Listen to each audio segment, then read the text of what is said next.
Hello friends, once again welcome to WPS education. दोस्तों, आज का हमारा RWA की जो सामान्य ज्ञान की येलो बुक है उसके सेकंड पेज का सेकंड लेक्चर है। इससे इस बुक का फर्स्ट पेज का फर्स्ट लेक्चर हमने पहले ही कवर कर लिया है। अगर आपने अभी तक हमारा फर्स्ट लेक्चर नहीं देखा है तो डिस्क्रिप्शन बॉक्स में लिंक दे रखा है, वहाँ से आप उस वीडियो को देख सकते हो। तो आज का हमारा सेकंड लेक्चर है। इस लेक्चर में हम कुछ महत्वपूर्ण जो बुक्स हैं, जो प्राचीन किताबें हैं, उनके बारे में देखेंगे और वो किस किनके बारे में बात करती हैं, उन बुक में किनके बारे में जानकारी मिलती है उसका भी अध्ययन करेंगे। और इसके बाद हम नेक्स्ट स्लाइड में सिंधु घाटी सभ्यता के बारे में देखते हैं। तो चलो आज का हमारा लेक्चर हम स्टार्ट करते हैं।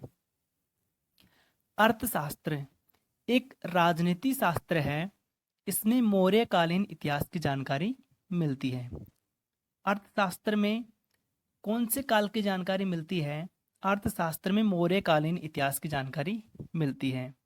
इसके बाद हम नेक्स्ट देखते हैं कि राजतरंगिणी पुस्तक के लेखक हैं कल्हण, और इस पुस्तक में कश्मीर के राजाओं का इतिहास मिलता है। बहुत ही इम्पोर्टेंट बुक है ये कि कश्मीर के राजाओं का इतिहास कौन सी बुक में मिलता है, ये हमें याद रखना है, राजतरंगिणी पुस्तक। इसके बाद देखिए गाइज, जो अष्ट अध्यायी पुस्तक के लेखक पाणिनि हैं। संस्कृत के बहुत ही महान विद्वान हुए हैं पाणिनि। इनके द्वारा अष्ट अध्यायी पुस्तक का लेखन किया गया। यह पुस्तक संस्कृत व्याकरण पर आधारित है। संस्कृत व्याकरण की पुस्तक कौन सी है? अष्ट अध्यायी, जिसके लेखक पाणिनि हैं।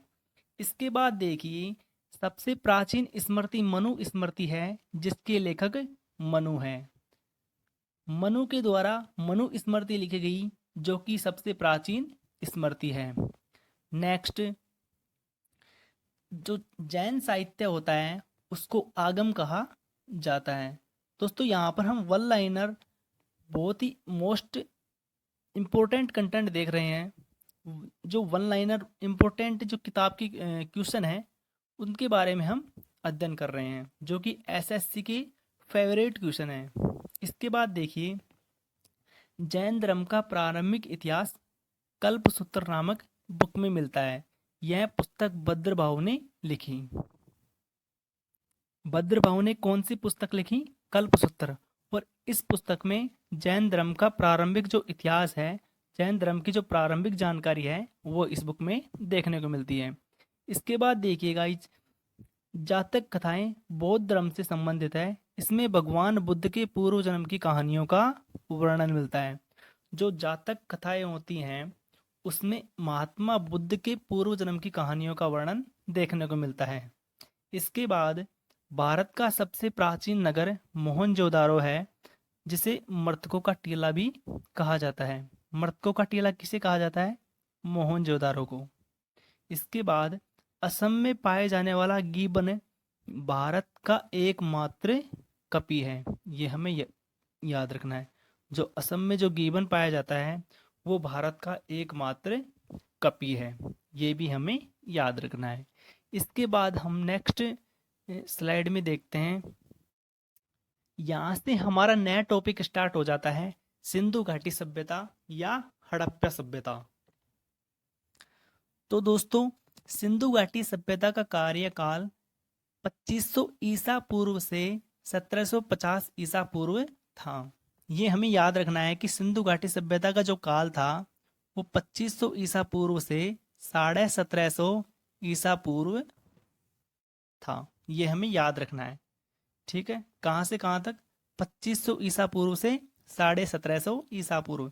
इसके बाद हड़प्पा टीले का सर्वप्रथम उल्लेख 1826 में। कब गाइज? 1826 में चार्ल्स मैसन द्वारा किया गया। हड़प्पा टीले का सर्वप्रथम उल्लेख 1826 में चार्ल्स मैसन द्वारा किया गया। हड़प्पा संस्कृति को कांस्य युगीन संस्कृति भी कहते हैं। जो हड़प्पा सभ्यता थी वो कौन सी सभ्यता थी? कांस्य युगीन सभ्यता थी। ये हमें याद रखना है कि कांस्य युगीन सभ्यता कौन सी थी? हड़प्पा सभ्यता। इन लोगों को तांबे में टिन मिलाकर कांसा बनाने की विधि आती थी।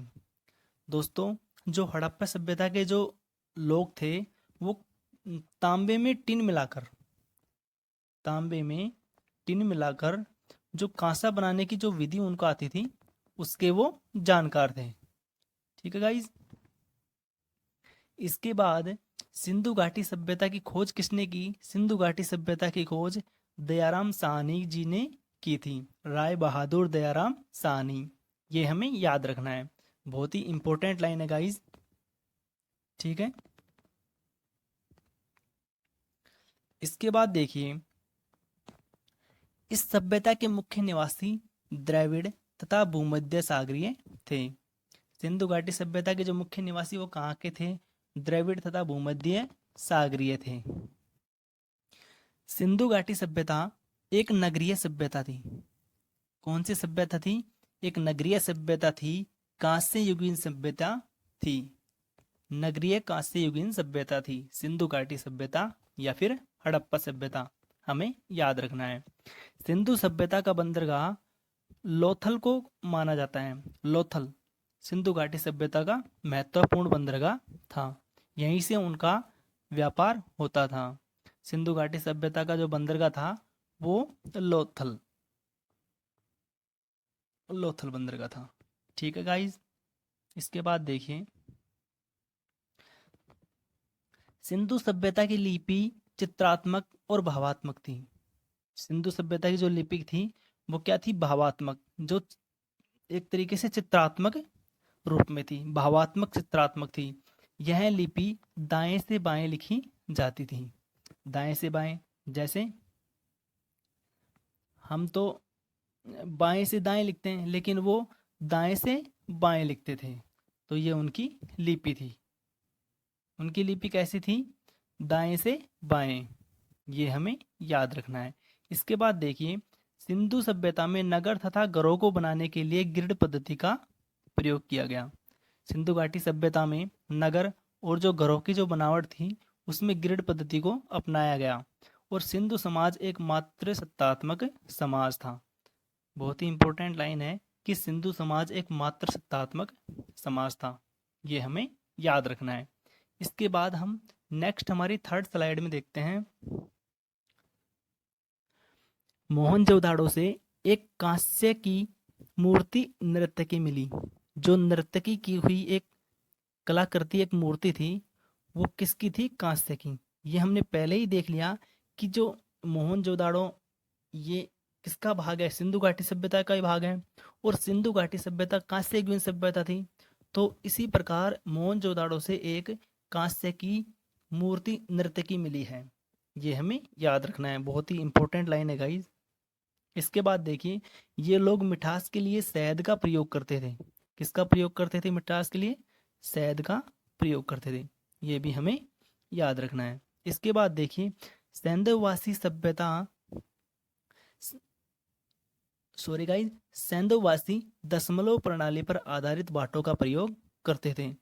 जो माप तोल पर जो आधारित इनकी प्रणाली थी उनमें ये जिस बाट का इस्तेमाल करते थे वो सैंधववासी दशमलव प्रणाली पर आधारित थी और सैंधववासी दशमलव प्रणाली पर आधारित बाटों का प्रयोग करते थे। इसके बाद देखते हैं, लोथल से मिट्टी से निर्मित घोड़े की प्रतिमा भी प्राप्त हुई। लोथल एक महत्वपूर्ण इनका व्यापारिक बंदरगाह था और यहीं से इनको मिट्टी से निर्मित घोड़े की प्रतिमा भी प्राप्त हुई, ये हमें ध्यान रखना है। इसके बाद देखिए, यहाँ गाय के साक्ष्य नहीं मिले। एक तो सिंधु घाटी सभ्यता से किसके साक्ष्य नहीं मिले? गाय के साक्ष्य नहीं मिले हैं, ये हमें याद रखना है। ऑप्शन में पूछ लेता है कि ऑप्शन में दे देगा गाय भी दे देगा, तो यहाँ से गाय के साक्ष्य नहीं मिले हैं। सिंधुवासी बतख को अत्यधिक पवित्र मानते थे। जो बतख होता है उसको बहुत ही अत्यधिक पवित्र जानवर मानते थे। इसके बाद देखिए गाइज, जुते हुए खेत के साक्ष्य कालीबंगा से प्राप्त हुए। ये तो आपको गाइज पहले से ही याद होगा कि जुते हुए खेत के साक्ष्य राजस्थान के हनुमानगढ़ जिले से प्राप्त हुए। सिंधु घाटी सभ्यता से जुते हुए खेत के साक्ष्य कहाँ मिले? कालीबंगा नामक स्थान से, जो कि राजस्थान के हनुमानगढ़ जिले में आता है। इसके बाद देखिए, नक्काशीदार ईंटों के प्रयोग के साक्ष्य भी कालीबंगा से ही प्राप्त हुए। जो नक्काशीदार जो ईंटें थी उसके साक्ष्य भी कालीबंगा सभ्यता से ही प्राप्त हुए, जो कि राजस्थान के हनुमानगढ़ जिले से संबंधित है। तो दोस्तों, यहाँ हमने सिंधु घाटी सभ्यता के बारे में देखा। इसके बाद हमारा थर्ड लेक्चर होगा, उसमें हम सिंधु घाटी सभ्यता के बारे में और इम्पोर्टेंट वन लाइनर शॉर्ट क्वेश्चनों को देखेंगे। दोस्तों, अगर आपको हमारा वीडियो अच्छा लगा है तो वीडियो को लाइक, शेयर तथा चैनल को सब्सक्राइब करिए। और इस जो लेक्चर की PDF आपको हमारे WPS एजुकेशन जो हमारा टेलीग्राम चैनल है वहाँ पर आपको प्रोवाइड करवा दी जाएगी। तो गाइज, नेक्स्ट हम अगली वीडियो में मिलते हैं। Okay guys.